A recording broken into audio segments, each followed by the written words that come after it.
Supongamos que usted viene al supermercado a comprar esta botella de agua. Llega a la primera caja y le cobran 500 colones. A una siguiente caja le cobran 530 por la misma botella. Y usted va a la tercera caja y ahí está en 570. Pero además, si usted la quiere regresar, cada una de las cajas le va a dar un precio más bajo y también diferente. Algo así ocurre en Costa Rica con el tipo de cambio y el diferencial cambiario. ¿Por qué ocurre? ¿Por qué no hay una regulación? Hoy lo analizamos en Cito. Aunque la moneda oficial es el colón, en la práctica Costa Rica está bastante dolarizada, desde llenar el tanque con gasolina hasta comprar alimentos o pagar servicios. El tipo de cambio afecta nuestro día a día. Pero, ¿quién fija el precio del dólar en Costa Rica? Al igual que en el supermercado, donde los precios cambian según la temporada o la disponibilidad, en teoría, el tipo de cambio se rige por la oferta y la demanda. En principio, eso es lo que dice la teoría. Si de repente comienza a venir una oleada muy grande de turistas y trae muchas platas, y además coincide con una entrada muy grande de una empresa que desarrolla una planta y entonces trae un montón de capital, y además coincide con una captación del Ministerio de Hacienda, nos vamos a llenar de dólares. Eso se refleja, hay una gran oferta. Pasa exactamente igual como cuando vemos una gran oferta de tomate, se cae el precio. Se cae el precio porque la única forma de deshacernos de esa gran oferta es que el precio caiga, la única forma de deshacer. Si por el contrario las empresas ocupan muchos dólares, entonces escasea el tomate, escasea el dólar, entonces el precio tiende a subir. Ahora bien, el dólar no tiene un único precio. Es como si en el supermercado hubiera un precio de referencia, pero en cada caja cobran algo distinto. Así funciona el tipo de cambio.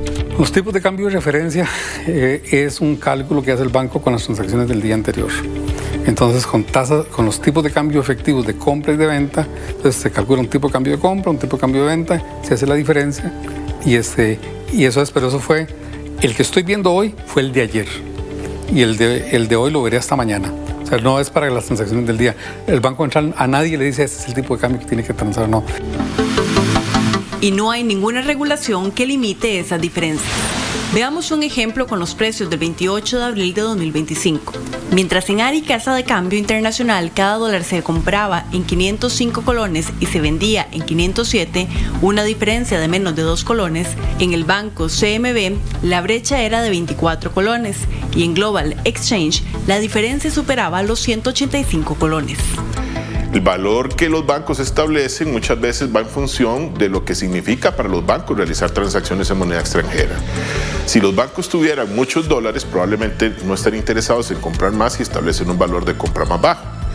Si los bancos a su vez quisieran vender dólares más baratos, pues establecen un tipo de cambio de venta más bajo. ¿Y cómo impacta esto a los consumidores? Regresemos al ejemplo de las botellas. Suponga que en lugar de una, usted compró 5 botellas de agua y eligió la caja más cara, es decir, que pagó por cada una 570 en lugar de 500 colones. Pagó 350 colones más solo por esa elección.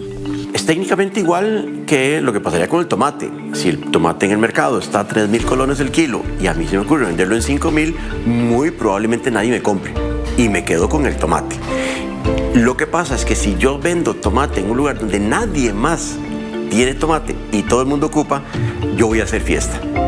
Entonces, por ejemplo, ahí ocurre muy frecuentemente en las casas de cambio en los aeropuertos, que solo hay 3 o 4 oferentes, ya vemos un montón de turistas, ahí estamos totalmente expuestos a esa realidad. Pero además, como el mercado es pequeño, el carrito de supermercado se llena y se vacía rápidamente. Entonces, cuando grandes jugadores como Hacienda o Recope intervienen, los precios pueden variar significativamente. En realidad, en todos los países que hay transacciones en moneda extranjera te vas a encontrar diferencias y las diferencias responden precisamente a las condiciones en cada caso. Si aquí tuviéramos mucho más operadores realizando transacciones en moneda extranjera, tal vez tuviéramos un margen más pequeño. Digamos, una comparación con lo que se cobran en estos márgenes cambiarios en otros países, lo que se cobra aquí es exagerado. Entonces, digamos, es cierto que aquí se ha vuelto un negocio por las condiciones que tiene el mercado local. Muy bien, $100 aquí, ¿quién da 200? 200, 200, quiero 200, muy bien, ahora 700, ¿quién da 700? Tal como sucede en una subasta donde gana el mejor postor, el precio de la divisa está marcado por la competencia del mercado, pero también por otros factores. Y vendido en 1150. En los costos de operación de los bancos, los costos de gestión de las divisas para poder ofrecer tanto por el lado de la compra como de la venta de divisas el servicio que los intermediarios cambiarios proveen a sus clientes. Hay en Costa Rica en general un piso alto de costos. Costa Rica es un país costoso, como sabemos, es particularmente costoso de operar para las empresas por una serie de razones. Los niveles salariales son altos, las cargas sociales son altas, los costos de electricidad son altos. Pero también hay otros costos financieros, que son los que tienen que ver con el peso de la regulación y el costo que la regulación financiera, que está ahí por buenas razones, pero esas regulaciones tienen un costo y ese costo es muy alto en Costa Rica porque las regulaciones son muy conservadoras, son muy restrictivas y eso está generando un costo bastante alto de operación de las entidades financieras en Costa Rica. Entonces, para evitar que hayan grandes diferencias, deberían ponerse límites a los precios que los bancos y las casas de cambio aplican al comprar y vender dólares en Costa Rica. Esto es lo que opinan las personas en la calle. Pues hay gente que se dedica a revender dólar, ¿verdad? Entonces esta tasa le beneficia. ¿Le parecería bien que lo regule, que el banco diga no se puede cobrar más de tanto ni vender? Correcto, si está de acuerdo con la regulación. Debería regularse, claro, por ser el banco propio. Es que si fuera de la calle eso diferente. Debería haber un límite para que los bancos vendan el dólar y lo compren a un precio determinado. Exactamente, no, tiene que ser así, exactamente. Pero ¿qué opinan los analistas, los jugadores del mercado y el mismo Banco Central? Eso lo veremos en la segunda parte. Como vimos, en Costa Rica el precio del dólar no es único y como en el supermercado con diferentes cajas, el valor depende de dónde se compre. Pero ¿debería haber un tope a esa diferencia? Este tema genera un fuerte debate. La historia es que la regulación tiende a generar distorsiones, tiende a generar resultados ineficientes y por lo general cuando la regulación es para bajar el precio en relación con lo que el mercado solito en un régimen de competencia establecería, lo que se genera es escasez y esa escasez implica exclusión. Otros apuntan a las distorsiones que podría generar esta regulación.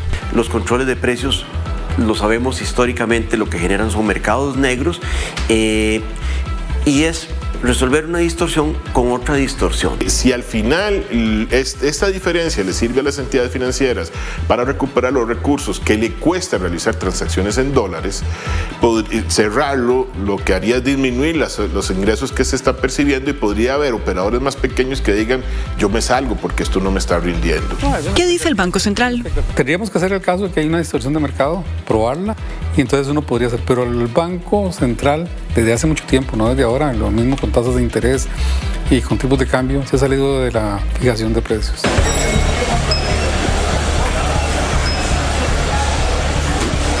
Pero además hay otro componente en ese diferencial cambiario. Para entenderlo, volvamos al supermercado. Cada vez que usted compra una botella, el supermercado se deja una comisión, que en este caso es del 25%. Eso es lo que hace el Banco Central cuando usted cambia dólares. La ley orgánica del Banco Central, que tiene un artículo que establece que puede cobrar hasta un 25%. No es que el Banco Central está obligado a cobrarlo. El Banco Central podría cobrar 0.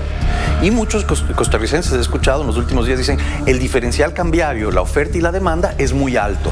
Pues en otras cosas es porque el 25% de ese diferencial se lo está llevando el Banco Central. El único país que yo conozco en el cual el Banco Central tiene la capacidad de imponer un impuesto directo a una transacción financiera. Encarece la transacción y hace mucho más inflexible que la competencia pueda achicar ese diferencial cambiario. Volvamos al ejemplo de las botellas. Supongamos que la caja compra la botella en 500 colones, pero la vende en 520.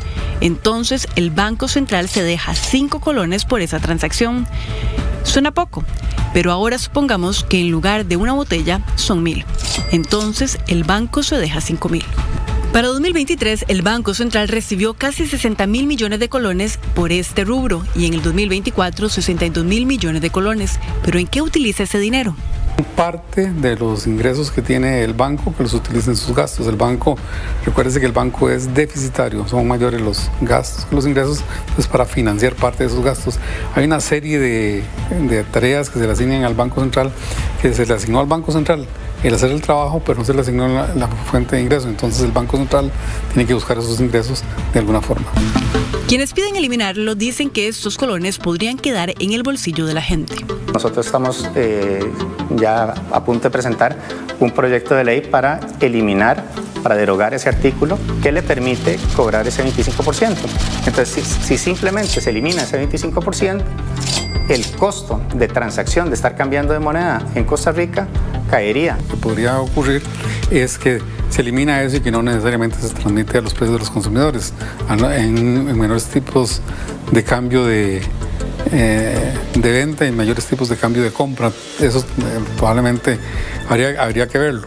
¿Estarían entonces dispuestos a renunciar a ese ingreso? Si se dan las condiciones adecuadas, sí. Por ejemplo, que el banco que no tenga pérdidas, deje de tener pérdidas, que el Banco Central se capitalice. Pero hay otro punto clave en la discusión. Aunque entre privados el dólar es aceptado, no ocurre lo mismo en el caso del Estado. Una mala regulación que impide que personas y empresas que tienen sus ahorros y que reciben sus ingresos en dólares no les permiten pagar sus impuestos, hacer sus contribuciones a la seguridad social, pagar sus impuestos municipales, el IVA, la renta, etcétera, ¿verdad?